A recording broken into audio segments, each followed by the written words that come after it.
Seja bem-vindo ao Cantinho da Reflexão.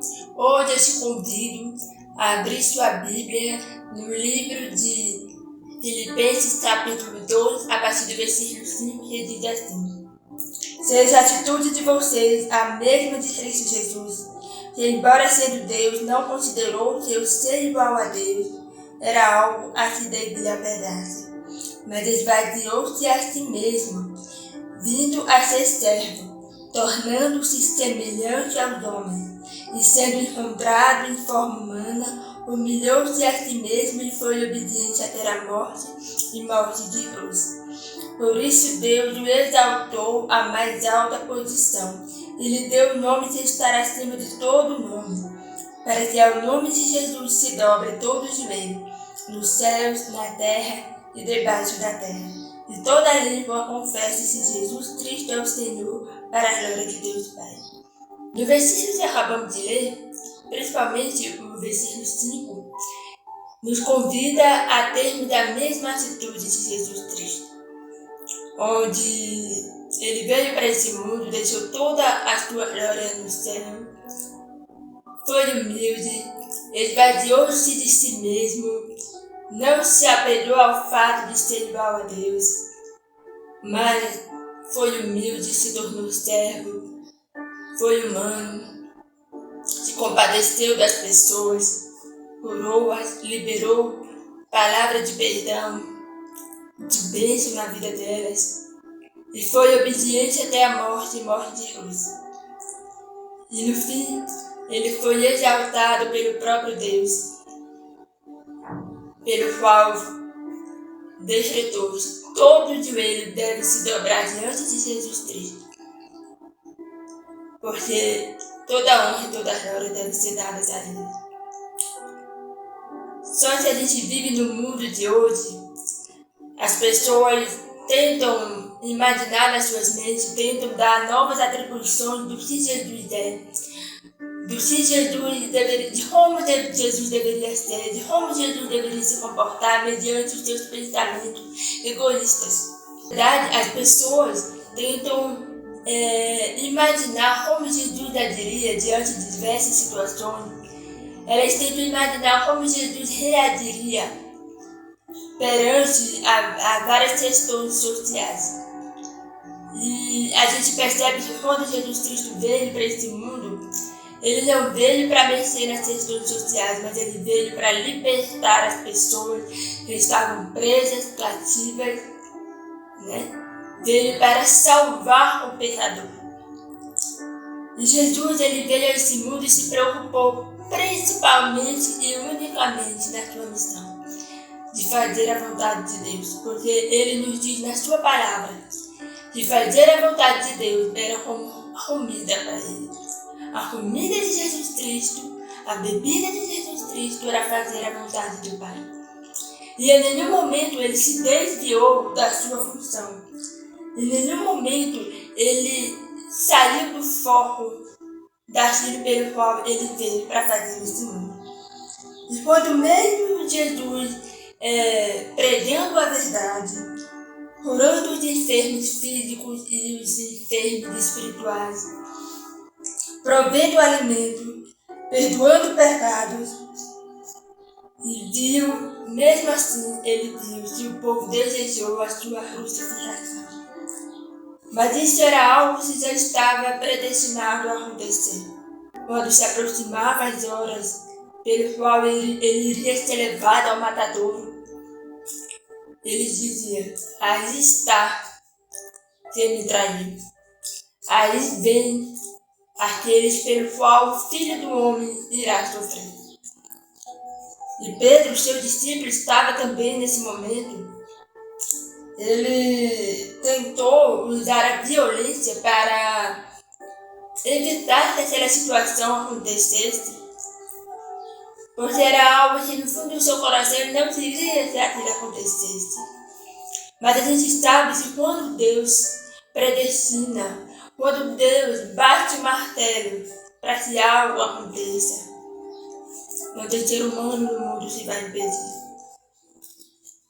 Se o povo de Deus precisa passar pelo sofrimento, Deus vai permitir.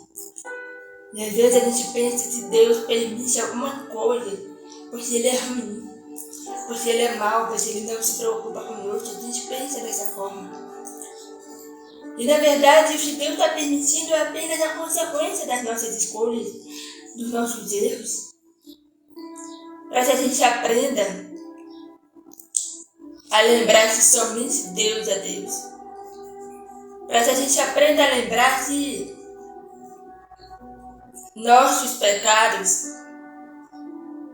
eles não são algo bom, mas o pecado envolve coisas que nos separa da sua presença, nos separa daquilo de bom que Ele deseja para nós. E mesmo Ele sendo misericordioso, Ele ainda nos concede coisas boas. Pedro, naquele momento, tentou usar a violência para impedir que aquela situação acontecesse. E Jesus repreendeu. Você, como eu falei, quando algo precisa acontecer, Deus permite acontecer. Se Deus não quisesse que seu filho passasse por aquilo, Ele jamais teria permitido. E sim teria enviado uma legião de anjos para poder proteger a Jesus. Mas era algo que estava predestinado a acontecer. Mas Pedro precisava vigiar, porque você percebe que depois que Jesus Cristo é levado pelos soldados que iriam crucificá-lo, a gente percebe que Pedro começou a acompanhar Jesus de longe e passou a negar a Jesus Cristo quando foi questionado da sua fé. Quando as pessoas viram ele e disseram: esse aí andava com Jesus também, esse aí é um deles. E ele negou a Jesus 3 vezes. E a igreja do Senhor, ela precisa passar por um avivamento, por uma restauração. Precisa se preparar porque ela está sendo testada. Porque a igreja de Jesus está sendo 24 horas sendo perguntada pelo qual professa. E vai chegar um momento que ela vai ser perseguida. A igreja no Brasil de Jesus Cristo vai precisar passar por essa perseguição. E se ela vai passar por essa perseguição, ela precisa estar preparada para não fazer aquilo que Pedro fez, negou a Jesus Cristo. A gente sabe que todo aquele que nega a Jesus Cristo diante dos homens, o próprio Jesus Cristo irá negar a cada um de nós diante do próprio Deus. Jesus, ele foi obediente. Ele se silenciou mesmo diante das provocações feitas. Porque a gente sabe se o mal ele provoca o ser humano, que está tentando lutar contra a sua própria vontade, de ser agir pela força do seu próprio braço.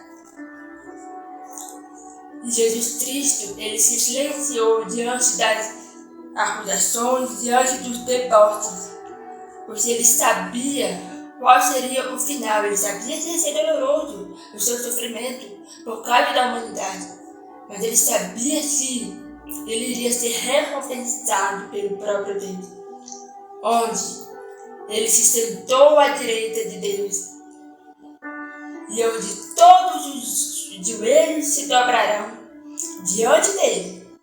Todos os joelhos se dobrarão e todos irão confessar que apenas ele é Senhor, para a glória de Deus Pai. E a gente percebe que somente depois da morte de Jesus Cristo, muitas pessoas foram reconhecer se verdadeiramente esse era o Filho de Deus. Quanto de nós brincamos com a palavra de Deus? Quanto de nós brincamos com a verdade de Deus? Quanto de nós estamos esperando chegar ao fim do mundo para reconhecer se Jesus Cristo é o Senhor?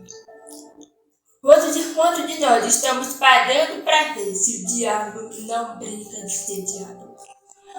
Quanto de nós vamos continuar negando a Jesus Cristo em nossas vidas. E como eu falei, o fim está próximo. E assim como negamos a Cristo diante dos homens, também seremos negados por Ele diante do Pai. E a Igreja de Jesus Cristo precisa acordar para viver a obediência ao Senhor.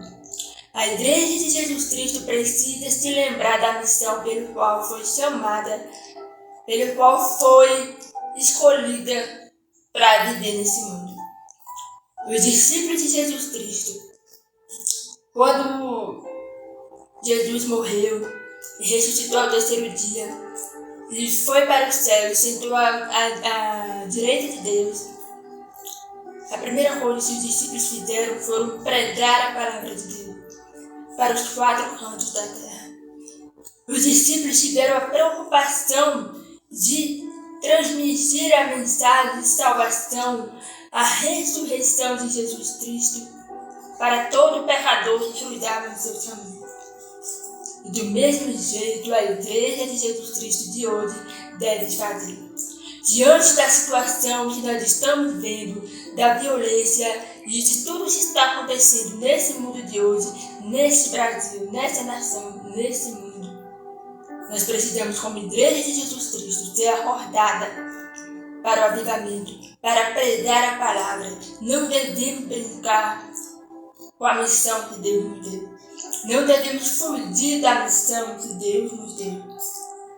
Não devemos pensar como o diabo quer que a gente pense. Como ele fez com que o próprio Pedro pensasse naquele momento em que Jesus Cristo estava sendo levado pelo soldado, onde lutar pela violência, lutar com violência, com a força do seu próprio braço, ele iria impedir aquela situação que Deus já havia permitido de acontecer por causa da maldade do povo. Ele achava que iria impedir que aquela situação acontecesse. O diabo faz com que a gente pense que nós vamos ser covardes se não usarmos a força do nosso próprio braço para lutar. O diabo faz com que a gente pense que se a gente não lutar na mesma moeda, nós vamos ser considerados derrotados. Nem o próprio Jesus Cristo foi considerado derrotado diante da morte. Ele foi obediente até o final. Até a morte ele foi obediente. E isso fez com que ele fosse recompensado pelo próprio Deus. Então a Igreja de Deus precisa ser obediente. Precisa aceitar aquilo que Deus está permitindo. A palavra de Deus diz: aquietai-vos e sabeis que eu sou Deus. Então, igreja, se for preciso silenciar nesse momento, silencie e fique em oração. Não reaja a contendas, a confusões, a provocações. Porque Jesus Cristo também não reagiu. E ele já sabia o final de todas essas coisas. E a gente também sabe, a gente tem conhecimento da palavra do Senhor. A gente vê no livro de Apocalipse qual será o fim de todas essas coisas. E não só no livro de Apocalipse, mas também em toda a palavra. O diabo quer fazer com que a gente pense que o silêncio é para os fracos. Nós devemos acordar porque a confusão e a bandeira é o meio pelo qual o diabo traz o caos para o mundo. Impedindo que o povo de Deus ouça a voz do Senhor e assim o obedeça. O diabo quer impedir de que você obedeça a Deus. Por isso, Igreja de Deus, acorde para esta realidade. Em nome de Jesus. Até a próxima.